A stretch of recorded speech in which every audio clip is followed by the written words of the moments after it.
शत्रू समोर होता. मोठं सैन्य. मुघलांची, आदिलशहाची, कधी कोणाची. तंबू दिसत होते, मशाली दिसत होत्या, शिस्तबद्ध रांगाही दिसत होत्या. पण मावळे दिसत नव्हते. रात्र शांत होती, जास्तच शांत. पावलांचे आवाज नाहीत, हाक नाही, हालचाल नाही. आणि हाच अंधार शत्रूच्या मनात संशय बनत चालला होता. कारण हा शत्रू समोरासमोरच्या रणाला सरावलेला होता. पण इथे कुणी समोर उभं नव्हतं. ही शांतता आपोआप आलेली नव्हती, ती सवयीची होती. शिवाजी महाराजांनी मावळ्यांना असं लढायला शिकवलं होतं.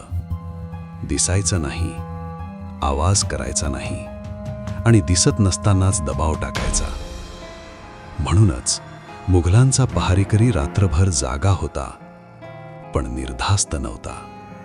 एखादी मशाल विझायची, एखादा पहारेकरी गायब व्हायचा, आणि उरायची फक्त भीती.